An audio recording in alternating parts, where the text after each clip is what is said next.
So I was invited to talk about the world disorder. And I suppose the first question is, was there ever a world order?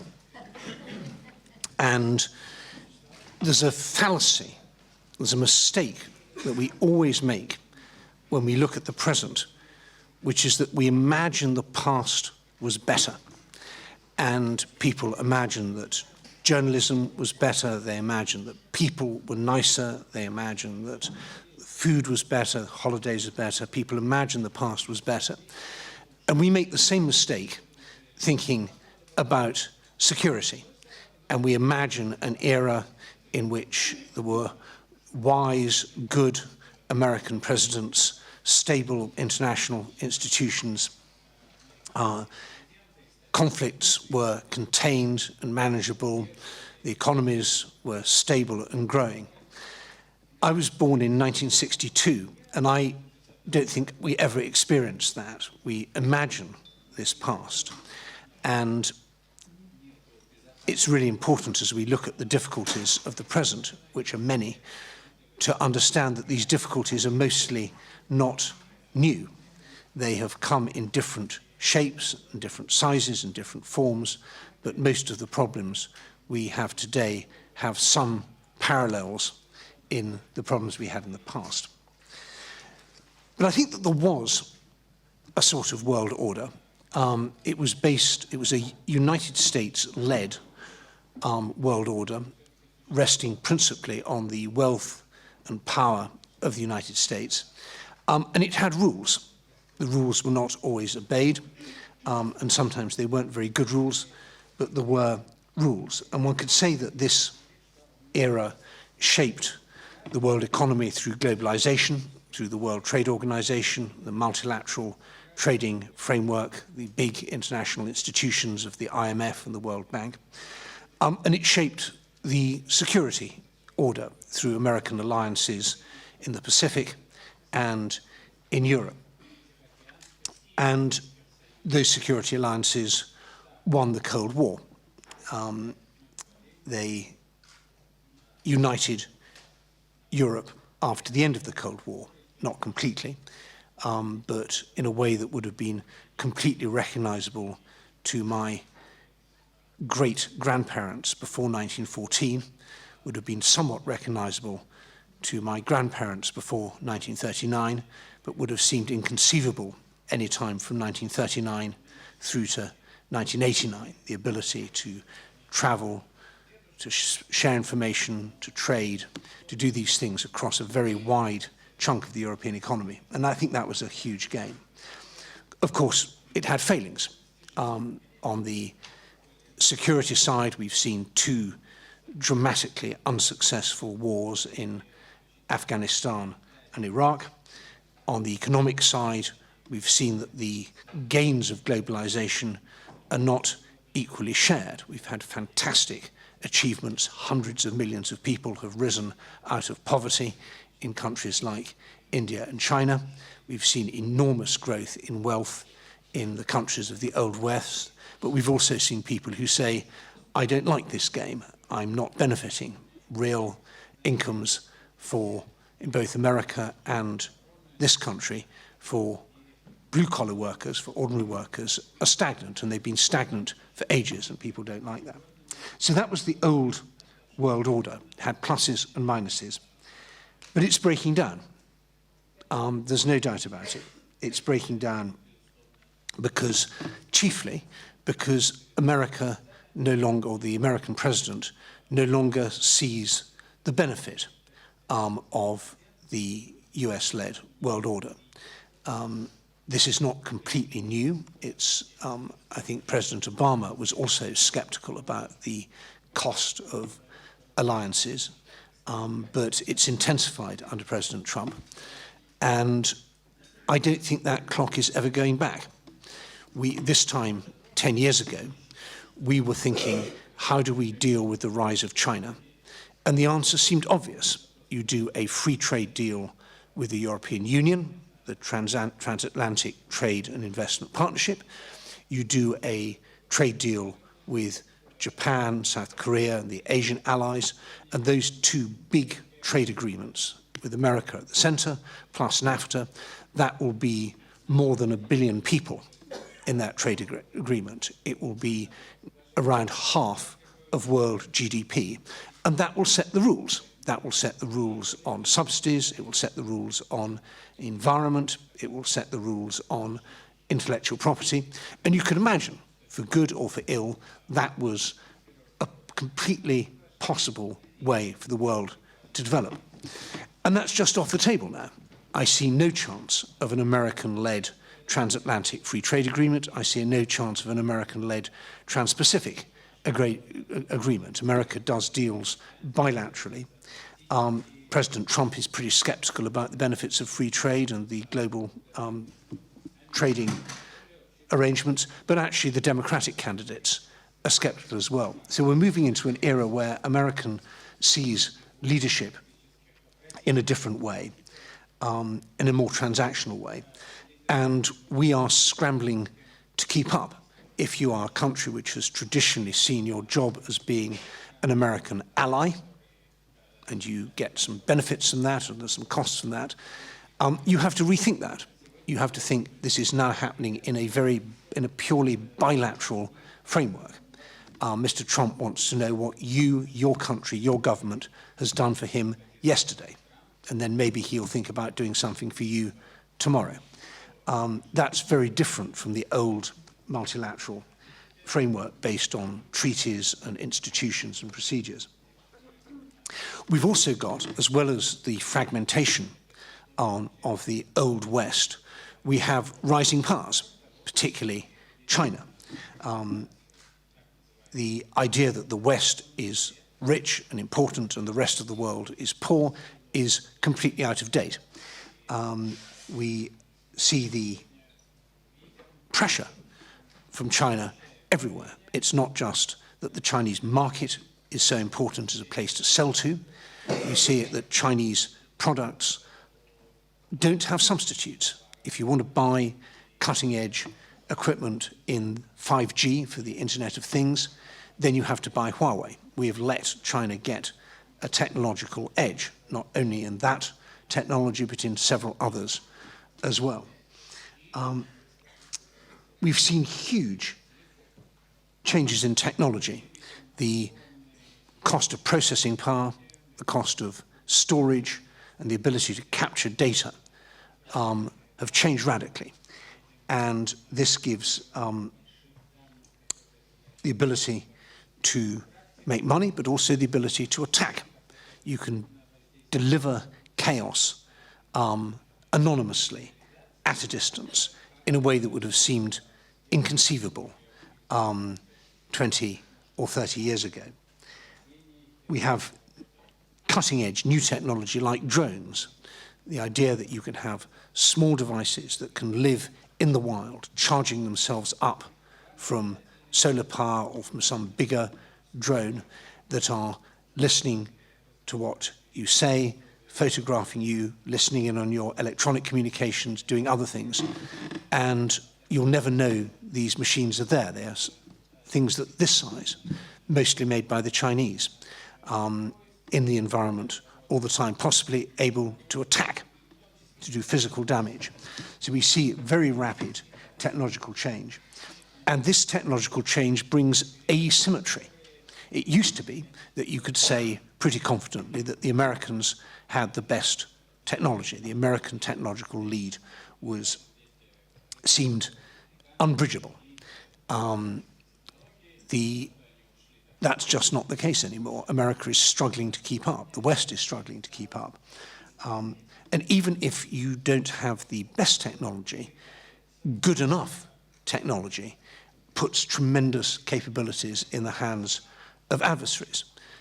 Perhaps the best example of this is from terrorism, that 10, 12, 15 Saudi or other Islamist terrorists who had been to enough pilots, they'd been to flying school just enough to know that how to fly a plane, they're not to take off or to land, armed with just knives, were able to deliver the most dramatic terrorist attack on American soil. And that asymmetry we see everywhere. You can launch a global disinformation campaign from a phone like this. Not even as nice as this. You can do it from a cheap phone. You don't need shortwave radio transmitters. You don't need printing presses. You don't need armies of journalists. You can do everything from the other side of the world.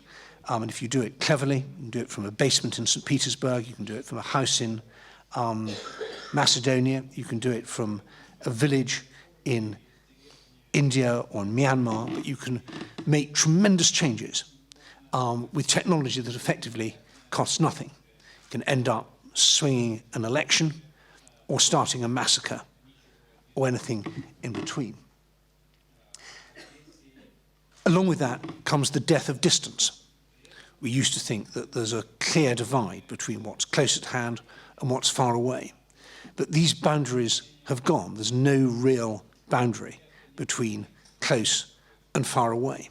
There's no real boundary also between internal politics and external politics. And I'd argue also that the boundary between war and peace has changed. We used to think that there were two discrete states. There's war, which is fighting, and there's peace, which is getting on well. And that, I think, is not the case anymore. We have a state of constant, intense competition with countries that will use cyber attacks, subversion, assassination, targeted espionage, influence operations to try and bend other countries to their will. And technology enables all those forms of attack. And they can be far more damaging than a kinetic attack. Straightforward military attack with a beginning and a middle and an end is a much easier concept for our armed forces or any country's armed forces to deal with than worrying about whether key decision makers are being confused or blackmailed or bribed into making the wrong decisions in order that another country gets what it wants. So no boundaries. The old boundaries have gone, and we don't have obvious new ones. The difficulty we have is that we want order. As human beings, we like structures, we like arrangements, we like relationships, we like predictability, we like to know that tomorrow is going to be like today but a bit better. We may like delivering surprises to our enemies, but on the whole we want to live with order.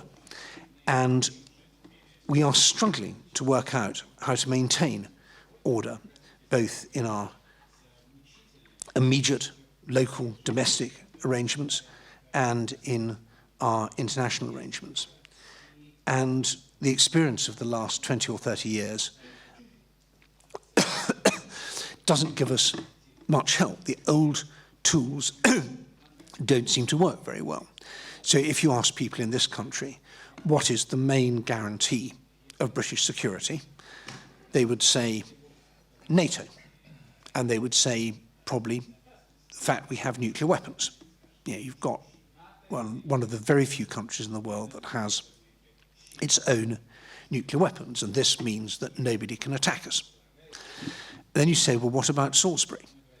What use were those nuclear weapons when two GRU officers, possibly more than two, but two that have been very clearly identified, turn up in Salisbury and use a nerve agent against a defector from the Russian intelligence services, but actually end up killing not him or his daughter, but killing a completely innocent British citizen who found the nerve agent in a waste paper bin. What use is the Trident nuclear warhead, the billions and billions of dollars of pounds rather we spend on that, and it's these submarines that are continuously at sea. What use was NATO? Now, we went round all our allies and said, please, we are going to expel Russian intelligence officers. Will you also please expel Russian intelligence officers? And they did. But actually, the pattern of response was not really to do with NATO. It was to do with how they perceived the threat of something like this happening in their country. And so we saw non-NATO countries like Finland and Sweden reacting very strongly, and we saw some NATO countries reacting not at all. So we are moving, it seems to me, to a new era where our old security thinking and the tools that we've developed over the last 10, 20, 30, 40, 50 years don't look very helpful. And to make it more difficult, this picture is a dynamic picture, not a static one. And when I look at people who are thinking about security, they remind me of someone who's driving a car, but looking in the mirror to see what's just happened. We are getting less bad at dealing with information attacks. We now understand information is a weapon. We're getting less bad at dealing with cyber attacks. We're getting less bad at dealing with the influence of dirty money, which I haven't even touched on, which is a huge problem, the use of money as a weapon. And I'm pleased about that. I'm pleased that my government and other governments are aware that these tools can be used, whether it's by hostile states or criminals or terrorists or whoever. What worries me is that we are not looking at the way in which the threats to order are evolving. We're not looking through the windshield. We're not looking through ahead at the road. And we certainly don't have a map. And so we're constantly taken by surprise. So what do we do about this? The key, I think, is to restore cohesion.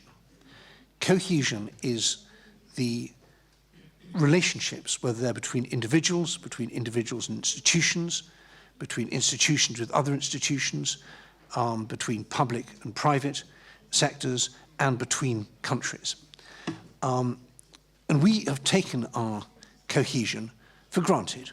We assumed after 1991 that cohesion was a sort of given, that we trust each other. Countries trust each other, citizens trust each other. It's all going to be fine. And we're now realizing how fragile that cohesion is, how easy it is to play divide and rule, whether it's hostile state actors, whether it's the terrorists, whether it's criminals, but particularly hostile state actors playing divide and rule and breaking down the cohesion. So cohesion, social trust, is what we have to maintain. And that's difficult because it's not really clear whose job that is. We don't have a ministry of cohesion. We don't have a national trust agency that goes around trying to make everybody trust each other. And if you tried to set that up, people would say this sounds like North Korea. This sounds rather sinister. This is the sort of thing George Orwell would have, Ministry of Truth, Ministry of Trust. So it's not really clear that it may be partly the government's job, but it can't only be the government's job. It's probably not even mainly the government's job. How do we rebuild the sort of cohesion at a social level that means that when you see something suspicious, something bad is happening, that you do something about it? That when you think you see something on your phone that looks interesting but rather nasty, you don't instantly share it with everybody you know on Facebook. Now, we have models for this. We have models for this in the way we do public health, and we have models for this in the way we do road transport. So we know there's no law saying if you're sneezing, I'll get my prop here, if you're going to sneeze or cough, you get this out and you do it like that because you don't want to spread your germs, and particularly with this coronavirus, that's become very important. But we don't use this because the government tells us to do it. We do this because we want to be good people. We don't want to give our infections to other people. When we drive our cars, there are plenty of things that we do that are not the law.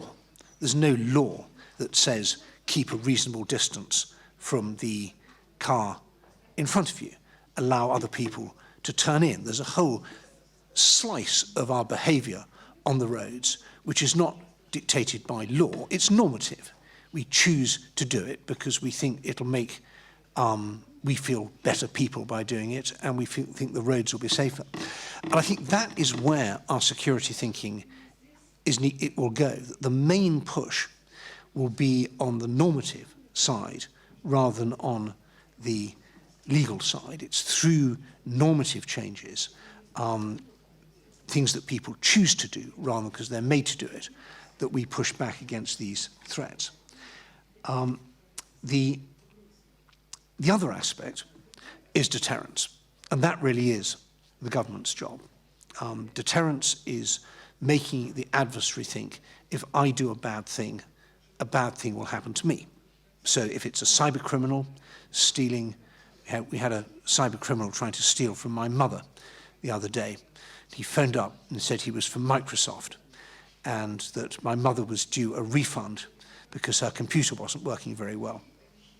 And that if she would just like to get into her computer and open it up and get into her online banking, he would then show her how to apply for the refund.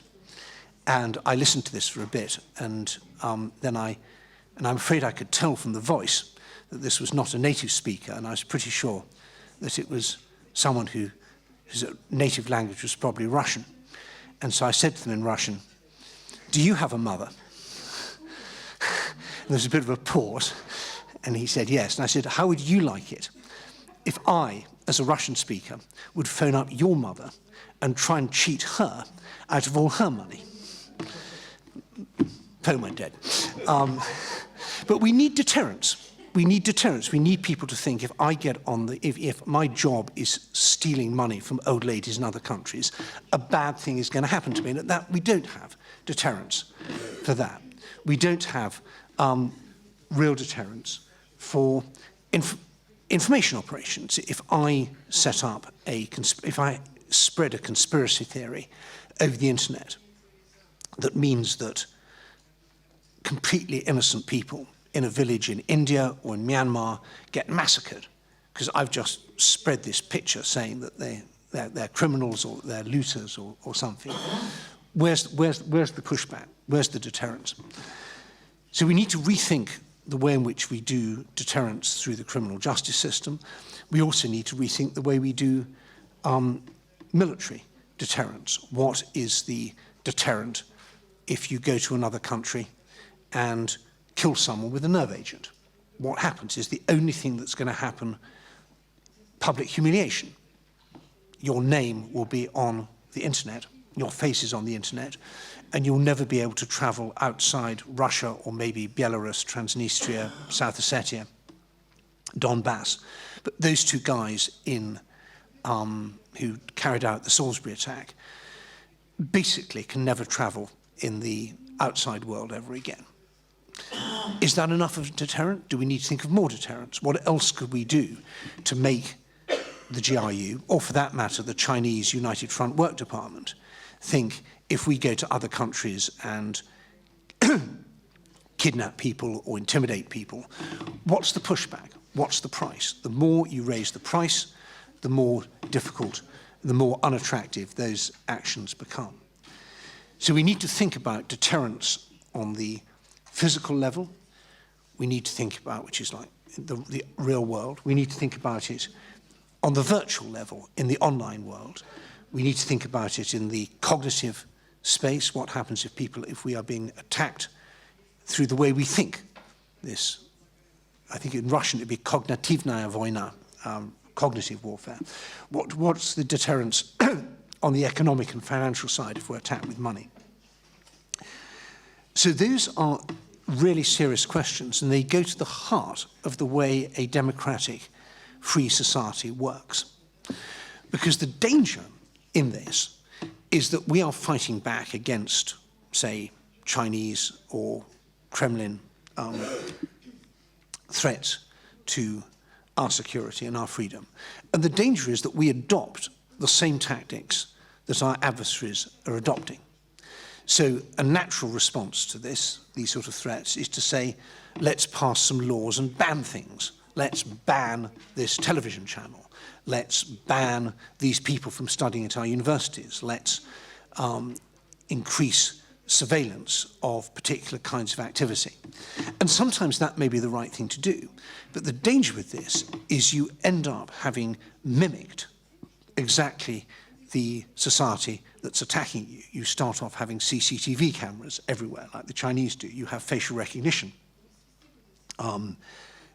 software that then links together with the mobile phone database and the payment data and the credit rating agencies and all the social media traffic until you can have a complete picture of everybody who went to this lecture.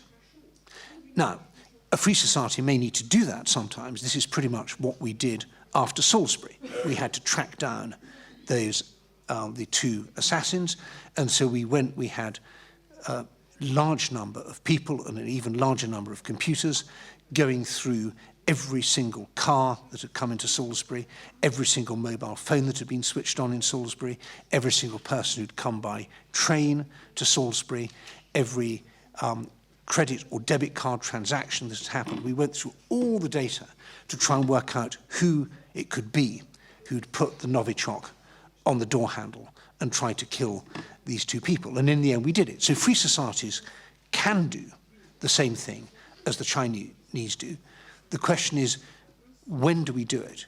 Do we want to do it? How regularly do we do it? How do we avoid creating exactly the sort of society that we are trying to defend ourselves against? So that was the 31 minutes, which I was told to speak for. And I now would very much look forward to your questions.